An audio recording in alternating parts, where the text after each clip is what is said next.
السلام علیکم، اپنے چینل پر آپ کو ویلکم کہتے ہیں۔ شک کی بیماری بہت بری بیماری ہے۔ جب کسی رشتے میں غلط فہمیاں آ جائیں اور پھر ان کو دور بھی نہ کیا جائے تو وقت کے ساتھ ساتھ یہ غلط فہمیاں رشتے کو بھی کھوکھلا کر دیتی ہیں۔ میرے ساتھ بھی یہی معاملہ ہوا تھا، عجیب آزمائش میں پڑ گیا تھا۔ میرا نام احمد ہے، میں ایک سرکاری ملازم ہوں۔ یوں تو اللہ عزت کی حلال روزی دے رہا تھا، 3 بہنوں اور بیوہ ماں کا اکلوتا سہارا تھا۔ والد صاحب میرے بچپن میں ہی فوت ہو گئے تھے۔ اماں نے جمع پونجی کو سنبھال کر رکھا اور اسے میری تعلیم اور بہنوں کو رخصت کرنے میں لگا دی۔ گھر کا خرچہ اماں نے کرائے پر چڑھائی دکانوں سے کسی نہ کسی طرح پورا کر ہی لیا، مگر اب جب کہ میں اپنے پاؤں پر کھڑا تھا، ماں بہنوں کے لیے کچھ بہتر کرنے کے قابل ہو گیا تھا اور میں نے BSc اکاؤنٹنگ کر کے اچھی نوکری حاصل کر لی تھی، جس میں آگے بڑھنے اور کامیاب ہونے کے واضح آثار تھے۔ ماں کو گھر کا اکیلا پن کھانے لگا، بیٹیاں تو بیاہ دیں اور خود اکیلی ہو گئیں۔ میں دفتر چلا جاتا تھا اور گھر کے سناٹے نے آخرکار یہ رنگ دکھایا کہ میری شادی طے ہو گئی۔ جب تک شادی کی بات گھر میں نہیں چلی تھی، میں نے کبھی اس موضوع پر سوچا بھی نہیں تھا، کبھی وقت ہی نہیں ملا تھا ان سب باتوں کے لیے، مگر اب جوں شادی کا وقت قریب آ رہا تھا، میرے احساسات اور جذبات بدل رہے تھے۔ خوشی بڑھتی جا رہی تھی۔ شادی والے دن میں نے 2 اکھیوں سے عینی کی طرف دیکھا، جو سر جھکائے بیٹھی رہی، جس سے یہ اندازہ لگانا مشکل تھا کہ وہ اس شادی کے ہو جانے پر خوش بھی ہے یا نہیں۔ اپنے آپ کو شیشے کے سامنے دیکھا تو بہنوں کی بات صحیح ثابت ہوئی کہ چاند اور سورج کی جوڑی ہے۔ سبھی یہی کہتے تھے کہ میں خوبصورت شکل رکھنے والا ہوں، پھر اماں اور بہنوں کی آنکھوں کی ٹھنڈک تو تھا ہی۔ خیر، اللہ کر کے وہ دن بھی آ پہنچا جب بارات لے کر مجھے عینی کو لینے جانا تھا۔ عینی کے گھر میں بھی تیاریاں عروج پر تھیں، آخر وہ بھی اپنے بھائیوں کی اکلوتی اور لاڈلی بہن تھی۔ اس کے گھر والے بھی دل کے سارے ارمان نکال رہے تھے۔ حسب معمول ہم باراتی لیٹ ہی پہنچے، حالانکہ موسم بھی معتدل ہی تھا، مگر گھبراہٹ اور بے چینی کے مارے مجھے پسینہ آنے لگا اور سخت پیاس محسوس ہو رہی تھی۔ اسٹیج پر جب بٹھایا گیا تو ہر طرف مبارکباد کی بوچھاڑ اور کیمرے کی لائٹوں نے میرا خوب استقبال کیا۔ ہمارا پورا خاندان اور عینی کے خاندان میں سے بھی رشتہ دار آئے ہوئے تھے۔ ہمارے بہت سے رشتہ دار جو شاید اپنی بیٹیوں کو میرے نکاح میں دینا چاہتے تھے، خفا بھی ہو گئے تھے اور شادی میں نہیں آئے تھے۔ وہ آتے بھی کیسے، اور کچھ آئے تو تھے مگر ان کے چہروں پر خفگی کے آثار واضح تھے۔ خیر، اس معاملے کو سمجھانے کے لیے اماں نے شادی کے بعد کے لیے رکھ لیا تھا۔ ان کا خیال تھا کہ خوشی کے موقع پر صرف شکر ادا کرنا چاہیے۔ اسٹیج پر میرے ساتھ میرا سب سے قریبی دوست عامر بیٹھا تھا۔ ویسے تو میرے تینوں بہنوئی میرے ساتھ تھے، مگر چونکہ وہ دونوں مجھ سے بڑے تھے، اس لیے ان سے میں کافی جھجک محسوس کرتا تھا۔ میں نے چپکے سے عامر کے کان میں کہا، یار کہیں سے پانی تو لا دو، سخت پیاس لگی ہے، گلا خشک ہو رہا ہے۔ عامر بھی جیسے اسی طاق میں بیٹھا تھا کہ میں کچھ کہوں اور وہ مذاق بنانا شروع کر دے۔ فوراً بولا، یار بھابھی کیا اتنی خطرناک ہے؟ اتنا خوف ہے جو ابھی سے حلق خشک ہو رہا ہے تمہارا؟ کیوں ہم شوہروں کی ناک کٹوانی ہے؟ میں نے اسے گوری سے نوازا تو وہ فوراً پانی لینے چلا گیا۔ وہ اٹھا ہی تھا کہ ایک شخص آ کر عامر کی جگہ پر بیٹھ گیا۔ مجھے لگا کہ کوئی مبارکباد دینے آیا ہے، لڑکی والوں کی طرف سے ہے، کیونکہ اسے میں نے پہلے نہیں دیکھا تھا، میرا آشنا نہیں تھا۔ وہ شخص بڑی رازداری سے میرے کان میں بولا، میں جانتا ہوں کہ میں نے آپ سے رابطہ کرنے کی بہت کوشش کی، مگر کیا کرتا، ان لوگوں نے ہر ممکن کوشش کی کہ آپ سے میرا کوئی رابطہ نہ ہو سکے۔ آپ کے ساتھ بہت ظلم ہوا ہے۔ آپ کے گھر والوں نے بغیر کسی تحقیق کے ایک ایسے غلیظ و بدتر خاندان میں رشتہ طے کر دیا ہے کہ شاید اب اس کا نقصان عمر بھر پورا نہ ہو۔ آپ کی نسلیں تباہ ہو جائیں گی۔ وہ لڑکی عینی ہی نام ہے نا جس سے آپ کا نکاح ہونے والا ہے؟ بے حد بدنام زمانہ لڑکی ہے، پورے خاندان میں کہیں رشتہ طے نہیں ہوا، تو ان لوگوں نے یہ بوجھ سر سے اتارنے کے لیے باہر کے سیدھے سادے آپ جیسے لوگوں کو پھنسا لیا۔ بھائی، میرا فرض تھا کہ میں آپ کو اس حقیقت سے آگاہ کر دوں کہ آپ لوگ آنکھوں دیکھی مکھی نگل رہے ہیں۔ بہت پچھتائیں گے آگے، آپ خود سمجھدار شریف انسان معلوم ہوتے ہیں۔ ایک ایسی لڑکی جس کے نہ جانے کتنوں کو پیچھے لگا رکھا ہوا ہے، وہ شادی کے بعد کیا رنگ دکھائے گی؟ بہرحال اپنی عقل استعمال کریں، ہمارا کام خبردار کرنا تھا۔ نہ جانے وہ شخص اور کتنی دیر کیا کیا بولتا رہا، اتنے میں عامر پانی لے آیا، وہ آدمی فوراً غائب ہو گیا۔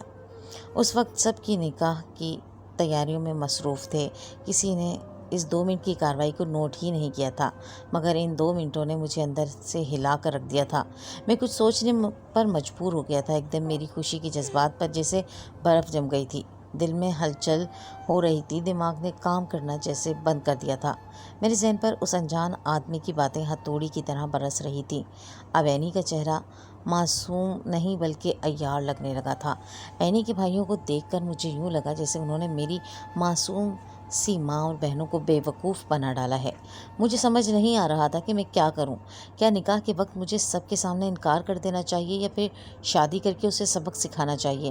آخر کار میرے دماغ نے اس بات کا فیصلہ کیا کہ جن لوگوں نے ہمارے ساتھ اتنا بڑا فراڈ کرنے کی کوشش کی ہے ان کو مزہ چکھانا ضروری تھا، اور نکاح کے بعد ان کو ان کی اوقات یاد دلانا ہی ممکن تھا۔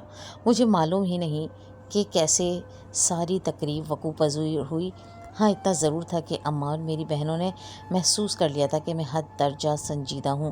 اینی دلہن بن کر بہت خوبصورت لگ رہی تھی، مگر اس وقت میرا دل نہیں کر رہا تھا کہ میں اس کی صورت بھی دیکھوں۔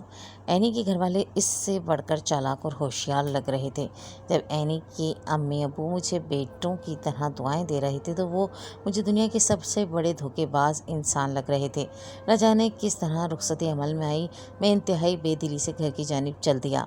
عامر جو میرے ساتھ تھا وہ بھی محسوس کر رہا تھا کہ میں گمسم سا ہوں، مگر ہم دونوں کو بات کرنے کا موقع ہی نہ مل رہا تھا، اور میں اسے بتاتا بھی تو کیا بتاتا، اپنی ہی بیوی کے بارے میں کیا بھید کھولتا، کیا بتاتا کہ وہ بد کردار تھی۔ اس کے لاکھ پوچھنے پر میں خاموش ہی رہا اور بہانہ کر دیا کہ ابا جی یاد آ رہے ہیں، کاش وہ بھی ہوتے۔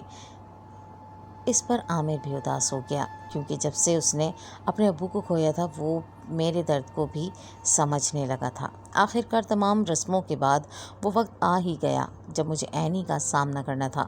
میں کمرے میں جانا نہیں چاہتا تھا، مگر رشتہ داروں کے سامنے تماشا بننے سے بچنے کے لیے میں مردہ دل اور بوجھل قدموں سے کمرے کی جانب چل پڑا۔ اینی دلہن بنی بیٹھی تھی، مگر اس وقت مجھے انتہائی قوی لگ رہی تھی۔ اس انجان شخص کی باتیں میرے ذہن میں گھومنے لگیں اور میں انتہائی غصے میں آ گیا۔ میں نے ایک بھرپور غصے والی نگاہ اینی پر ڈالی، وہ نظر جھکائی بیٹھی تھی۔ ہاں تو بیوی، آج میرے سامنے ذرا کھل کر تو اقرار کریں نا کہ شادی سے پہلے آپ کے کل کتنے دیوانے تھے، جن کے قصوں نے آپ کو اتنا مشہور کر دیا کہ آپ کے اپنے خاندان میں آپ کو بہو بنانے کے لیے کوئی تیار نہیں ہوا۔ میری بات پر اینی نے حیرت بھرے انداز میں میری طرف دیکھا۔ شاید اسے توقع نہیں تھی کہ اس موقع پر اس پر ایسے بجلی بھی گر سکتی ہے۔ میری زبان سے تلخ کلامی ہونے لگی، میری آنکھوں کی نفرت نے اس کی آنکھوں سے سیلاب جاری کر دیا۔ میں نے اسی لمحے فیصلہ کر لیا کہ اب کہنا کچھ نہیں، کر کے دکھانا ہے۔ میرے سامنے شریف زادیوں والے ڈرامے کرنے کی ضرورت نہیں ہے، تم میرے سامنے کھل چکی ہو، اور تم کیا اور تمہارے گھر والوں کی بھی اصلیت مجھے معلوم ہو چکی ہے۔ اب تم لوگوں کو پتہ چلے گا کہ دوسروں کو بے وقوف سمجھنے والے خود کتنے بڑے بیوقوف نکلتے ہیں۔ یہ کہہ کر میں کمرے سے نکل گیا۔ صبح جب میں کمرے میں آیا تو وہ صوفے پر بیٹھی گہری سوچ میں گم تھی۔ اس کی آنکھیں سوجی ہوئی تھیں، چہرے پر ویرانی تھی۔ مجھے ایک دم اس پر بے حد ترس آ گیا۔ نکاح کا بندھن ہی ایسا ہوتا ہے کہ دلوں میں خود بخود محبت جاگ جاتی ہے۔ پل بھر کو پچھتاوا ہوا کہ میں نے شاید کچھ غلط کر دیا، مگر پھر اچانک شیطانی خیالات نے مجھے آ گھیرا۔ اپنے اور اپنے گھر والوں کے ساتھ ہونے والے دھوکے نے آنکھوں پر نئے سرے سے پٹی باندھ دی۔ میری بہنوں نے جب اینی کی حالت دیکھی وہ حیران رہ گئیں۔ میں جلدی سے کمرے سے نکل گیا۔ باجی فوراً میرے پیچھے آئی۔ یہ سب کیا ہے؟ کیا ہم نے تم سے رضامندی نہیں لی تھی؟ جب سب کچھ تم سے پوچھ کر کیا ہے تو اب اس کا کیا مطلب ہے؟ باجی نے انداز دیکھ کر بہت ضروری ہو گیا تھا کہ انہیں حقیقت بتائی جائے۔ میں نے ساری بات باجی کو بتا دی، مگر حیرت انگیز طور پر انہوں نے اپنا سر پکڑ لیا۔ تم کو ایک انجان انسان کی باتوں پر اتنا بھروسہ ہو گیا کہ تم نے ایک لمحے کے لیے بھی یہ نہیں سوچا کہ قرآن مجید میں واضح طور پر لکھا ہے کہ پاک مردوں کے لیے پاک عورتیں ہیں اور ناپاک مردوں کے لیے ناپاک عورتیں۔ کیا ہم اکلوتے بھائی کی شادی بغیر چھان بین کے کسی بھی راہ چلتی لڑکی سے کر دیں گے؟ کیا تم کو اتنا بھی خیال نہیں آیا کہ میں اپنے گھر والوں پر بھروسہ نہ کروں؟ پہلے تحقیق تو کر لیتے، نہ جانے کون خبیث تھا جس نے تمہارے دل میں یہ وسوسے ڈالے۔ کیا ثبوت ہے تمہارے پاس جو تم ایک نیک لڑکی پر ایسا گھٹیا الزام لگا رہے ہو؟ باجی کی باتوں نے ذہن پر جمی گرد صاف تو کی، مگر پوری طرح ہٹا نہ سکی، اور میں بھی اپنے بات پر جمع رہا۔ باجی، جہاں آگ ہوتی ہے وہیں دھواں ہوتا ہے، کچھ تو ہوگا جو عین شادی والے دن سامنے آیا۔ ان کے گھر والوں کی عزت کی خاطر میں نے نکاح کر لیا، اگر میں انکار کر دیتا تو آپ لوگ کیا کر لیتے؟ باجی نے اس وقت مجھ سے کوئی بحث نہیں کی اور چپ چاپ کمرے سے نکل گئی۔ میرے پاس کوئی ثبوت نہیں تھا، مگر پھر بھی نہ جانے کیوں ایک پھانس دل میں اٹک گئی۔ اس کی بد کرداری کا آخر کوئی ثبوت نہیں تو اس بات کا بھی کوئی ثبوت نہیں تھا کہ وہ پاک باز ہے۔ میں نے سوچا جب شادی کرنے کا ڈرامہ کیا ہی ہے تو پوری طرح نبھاؤں، ایک بار یہ سارے رشتہ دار چلے جائیں پھر کھل کر سامنے آؤں گا۔ یہی سوچ کر میں نے ولیمے کے لیے تیاری شروع کر دی اور کپڑے لینے کے لیے کمرے کی جانب چل دیا۔ جب اپنے کمرے کے دروازے پر پہنچا تو مجھے باجی کی آواز سنائی دی۔ وہ عینی سے ہی بات کر رہی تھی۔ میرے قدم تھم گئے۔ عینی، عمر کو بہت بڑی غلط فہمی ہو گئی ہے۔ جانے کون تھا جس نے تم پر بہتان لگایا، مگر اب تم پر جو آزمائش آئی ہے اس میں تمہیں کھڑا اترنا ہوگا۔ یہ صرف تمہاری اور تمہارے گھر والوں کی عزت کا سوال نہیں، ہماری بھی عزت کا سوال ہے۔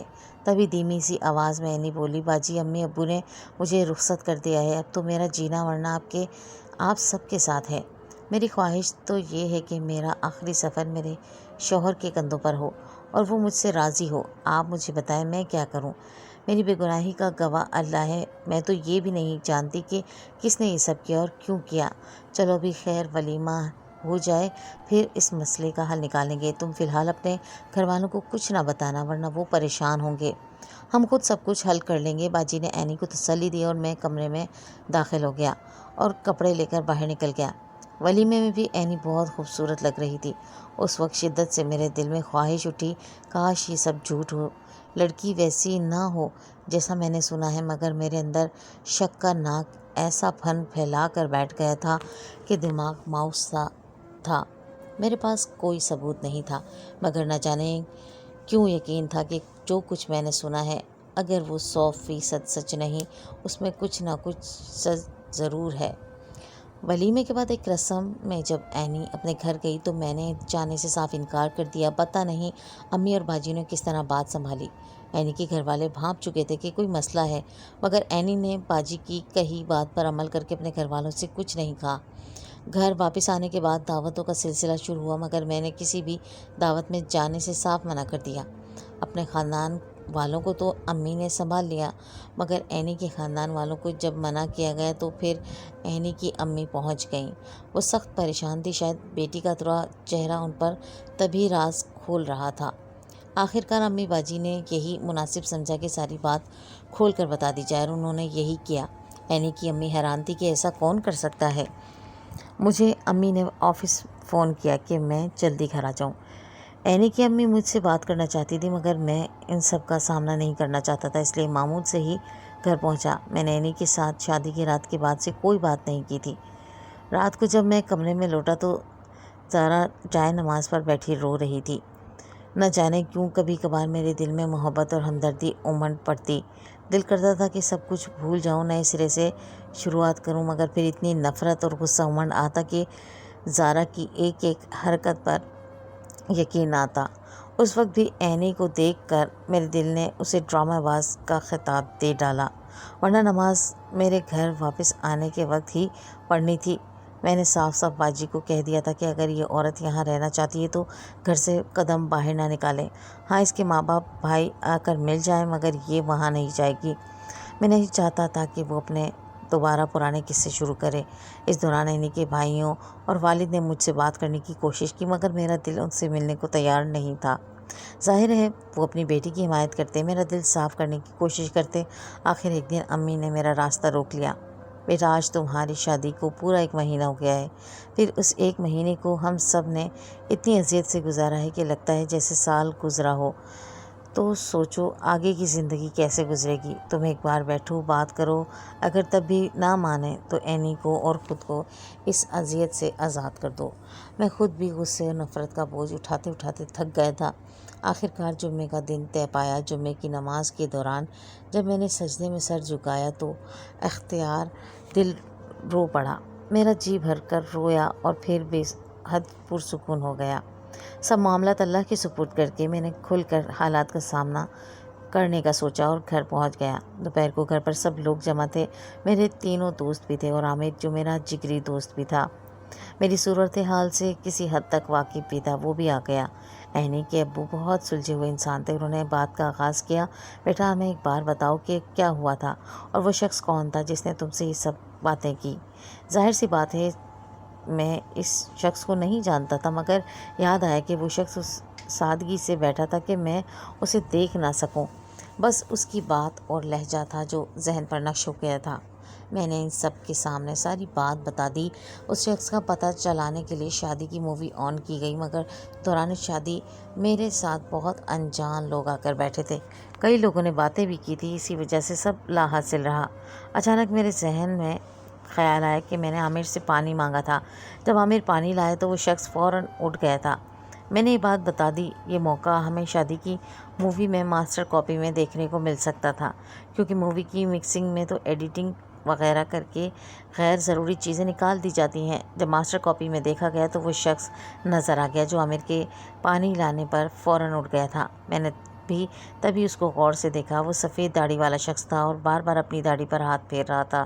اینی کے بھائی غصے سے پاگل ہو گئے کیونکہ وہ اینی کا پھوپھا تھا۔ اس سب کا علم ہونے کے بعد وہ لوگ بغیر رکے چلے گئے۔ ایک ہفتے تک کوئی رابطہ وغیرہ نہیں ہوا۔ پھر اچانک پیر والے دن ان لوگوں نے دوبارہ ملنے کا وقت مانگا۔ دوپہر کو پھر سب عزیز جمع تھے۔ اینی کے ابو نے بولنا شروع کیا، بیٹا احمد، اینی ہماری اکلوتی بیٹی ہے۔ ہم سب گھر والے ایک مسکراہٹ کی خاطر اس کے لیے کسی بھی حالت میں جا سکتے ہیں، مگر تقدیر پر کسی کا کچھ اختیار نہیں۔ آج میں تمہیں بتاتا ہوں کہ یہ سب کیوں ہوا۔ اصل میں میری بہن کی خواہش تھی اینی اس کی بہو بنے، لیکن میرے بھانجے کی حرکتیں کافی مشکوک تھیں۔ ہم اپنی بیٹی کو خوش اور آباد دیکھنا چاہتے تھے، اسی وجہ سے ہم نے وہاں رشتے سے انکار کر دیا اور یہاں آپ کے ہاں حامی بھر لی۔ اسی بات کی جلن ان لوگوں نے شادی والے دن یہ حرکت کر کے نکالی تاکہ تم عین نکاح کے وقت انکار کر دو اور ہم بیٹی کی عزت کی خاطر وہاں رشتہ کرنے پر مجبور ہو جائیں۔ اب اگر تم اس بات کو تسلیم کرتے ہو تو صحیح ہے، ورنہ ہم سب میں سے کوئی تمہیں مجبور نہیں کرے گا، کیونکہ رشتے مجبوری سے نہیں نبھائے جاتے۔ میں نے سوچنے کے لیے وقت مانگا۔ اسی رات میں کمرے میں سوچوں میں گھڑا بیٹھا تھا کہ اینی ہاتھ میں قرآن مجید اٹھائے میرے قریب چلی آئی۔ میں جانتی ہوں آپ مجھ سے بدظن ہیں، مگر آخری بار آپ کو اپنی بے گناہی کا یقین دلانے کے لیے میں اس پاک کتاب کی قسم اٹھا کے کہتی ہوں کہ میں پاک ہوں۔ میری بے گناہی کا ثبوت اللہ دے گا۔ میں اپنی صفائی میں اس سے زیادہ اور کچھ نہیں کہہ سکتی۔ وہ ایک لمحہ تھا کہ میں بالکل پگھل گیا۔ میں نے سب کچھ بھلانے کا فیصلہ کیا اور سوچ لیا کہ اب نارمل زندگی کی طرف آؤں گا، اور پھر میں نے ایسا ہی کیا۔ سب نے بے انتہا خوش تھے کہ بات ختم ہو گئی۔ آج جب ہماری شادی کو 10 سال ہو گئے ہیں اور میں 3 بچوں کا باپ ہوں، تب بھی ایک پھانس سی دل میں چبھی ہوئی ہے۔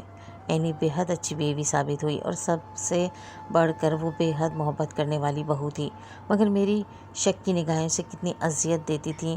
ایک دن میں آفس جانے کے لیے تیار ہو رہا تھا کہ اینی نے بتایا کہ آج اس کے گھر جانا ہے، اسی وجہ سے میں جلدی آؤں۔ سو میں آفس سے جلدی گھر آ گیا اور ہم سب تیار ہو کر اینی کے گھر پہنچ گئے۔ وہاں وہی شخص ویل چیئر پر بیٹھا تھا جو اینی کا پھوپھا تھا۔ میں حیران تھا کہ وہ بے حد بیمار لگ رہا تھا۔ اینی نے نفرت سے اسے دیکھا اور بچوں کو لے کر غصے سے اندر چلی گئی، جبکہ مجھے اینی کے ابو نے زبردستی پاس بٹھایا۔ بیٹا، اللہ تعالیٰ درگزر کرنے والوں کو پسند کرتا ہے۔ اللہ نے پاک باز لڑکی پر بہتان لگانے کا بہت سخت بدلہ لے لیا ہے، اب تم بھی ان کو معاف کر دو۔ اسی وقت اس کمزور سے شخص جس کا نام زاہد تھا بڑی مشکل سے اپنے دونوں ہاتھ میری طرف جوڑ کر کہا، بیٹا، جس بیٹے کی خاطر میں نے اینی بیٹی پر الزام تراشی کی، اسے بد کردار ثابت کیا، اللہ کو ناراض کیا، اس نے مجھے اتنی اذیت دی کہ میں مفلوج ہو گیا۔ پھوپھو بھی ساتھ بیٹھی ہوئی تھی اور وہ بڑی بری طرح رو رہی تھی۔ اینی کا پھوپھا نے کہا کہ میں نے سوچا تھا کہ تمہیں اینی سے نکاح کرنے سے انکار کر دو گے اور ہم احسان جتلاتے ہوئے عینی بیٹی کا رشتہ اپنے بیٹے سے کر دیں گے، مگر جب تم نے نکاح کر لیا اور عینی بیٹی کو لے گئے تو ہماری امیدوں پر پانی پھر گیا۔ اب وہی بیٹا جس کے لیے میں نے اتنا کچھ کیا بیوی کی باتوں میں آ کر مجھے بہت زیادہ مارتا ہے۔ میں نے بہت بار عینی بیٹی سے معافی مانگی ہے مگر وہ مجھے معاف نہیں کر رہی۔ تم کہو تو شاید میری آزمائش ختم ہو اور میں سکون سے مر سکوں۔ میں جانتا تھا کہ عینی کیوں اسے معاف نہیں کر رہی۔ میں سب کچھ بھول چکا تھا مگر ایک پھانس دل میں اٹک کر رہ گیا تھا۔ شک سا تھا اور میری نظریں عینی تک شک کا پیغام پہنچا دیتی تھیں۔